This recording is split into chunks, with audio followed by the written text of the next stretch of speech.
Just hockey show. I'm the Trev. Sweet. Anyway, continuing on with my favorite players from every team of all time, or at least since I've been watching hockey. And this is the one I was going to do had the Canadiens lost their Stanley Cup semifinal. New York Islanders. You want to talk about the Islanders? Or at least my favorites since I've been watching them? Let's talk about it. It's a little bit of history lesson. The Islanders have been around since 1972. They don't, as of this moment, they don't actually play in New York. They played in Uniondale, which is just off of, just in Long Island, which is just beside New York State. In their almost 50-year history, they've won 4 Stanley Cups in 5 tries. Their last cup, of course, being the tail end of the dynasty in 1983, and then losing the cup in 1984. So with that dynasty, and with making it to Stanley Cup final the year after, they have the league record for most consecutive playoff series wins at 19. Would have been 20 had they not run into the Oilers. 90s weren't so good to them. 2000s, about the same. They had some success here and there in both decades. It's not until recently, last couple years, they've started seeing a resurgence. And now with them getting a new home, the UBS Center in Belmont, it's never been a more exciting time to be an Islanders fan. I mean, this at least guarantees their stability, gives them a new home, which they've sorely needed for a long, long time. Yeah, with this resurgence of them getting better, maybe they're going to be an exciting team moving forward. But with all these videos, so this one will be no different. I'm giving you my favorite goalie, my 2 favorite defensemen, and my 3 favorite forwards. And forwards, it doesn't matter if they're center, left wing, right wing. Forwards are a forward. So having said all that, let's get started. Of course I'm putting Varley in this list. And really, late 80s or 90s, 2000s, it's really tough to find a goalie not named Billy Smith, Kelly Rudy, Glenn Healy, or Mark Fitzpatrick. It was actually good and fun to watch. That and Varley's setting team records as far as shutouts is concerned, so that's not a bad deal either. And as I said time and time again, I've been following Varley pretty much his entire career. So why would I not include Varley on this list? So trading the Senators for Brian Berard might have been one of the best things they ever did.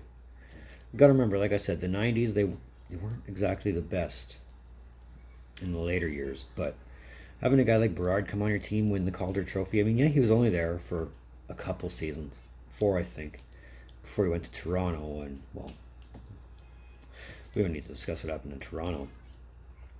But the fact that there was a young stud in New York that was actually newsworthy and making some headlines for a team that wasn't consistently good, it's never a bad thing. So I put Potvin on here more because I caught the tail end of his career. By the time I was full-fledged into hockey, he was ready to retire. But at the same time, while I was immersing myself into it, I was also studying it and reading up on who Dennis Potvin is and what he meant to the team. I mean, you might as well call him the best first overall pick of all time too, but Mario stands in the way of that. The guy was the anchor for your dynasty. If it weren't for him, who knows what their dynasty or any Stanley Cup Islanders team might have looked like, if there even would have been one. But all around, definite face of the franchise. If not in the beginning, maybe even still now.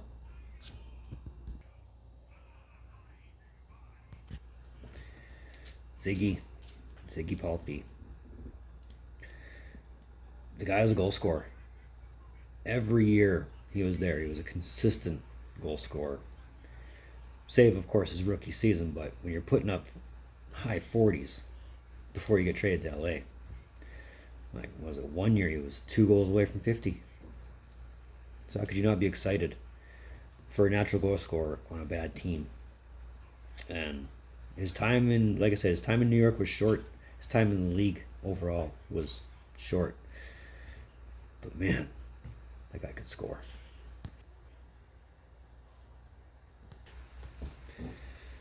Pierre Turgeon. Yeah, he wasn't there long. This is a trend with a lot of Islanders is they're not really there long if you're not from the dynasty. But his solid point pullout, his solid point production when he was there, 132 in his second season. Like the guy was never short, other than the year he was traded, of giving you 80 or more points. Just too bad he didn't stick around, huh? Could have been a great thing. Could have been a far deeper run than playing the Capitals.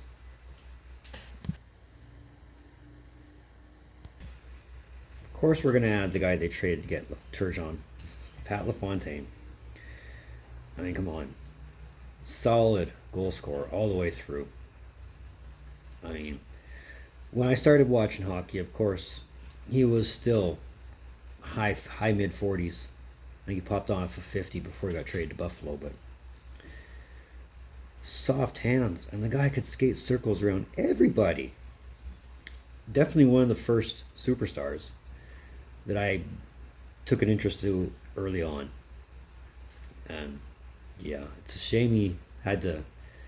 It's a shame the situation with the Islanders ended the way it did, but either way, whether it was on the island or in Buffalo, he was still a fun player to watch, just to see what kind of highlight he was giving you on that particular night. So that's another one of Trev's hockey shows. I want to thank you for tuning in, especially if you're here. If you want to see more videos like this, I've done a good chunk of the teams already, but if you want to see more like this, feel free to put in a request in the comments or check out the list below. It's got every team I've done to this point. But either way, if you're here, if you're still here, hit that like button. If you want, hit that red button that says subscribe. You know you want to. We're so close to 100. Let's just make it happen. And it'll make you feel good. All my socials in the description down below. Moving forward, I'll think of something. I've got a lot, so I'll think of something. But either way, in the meantime, and in between time, been looking for more videos from Trev. Later.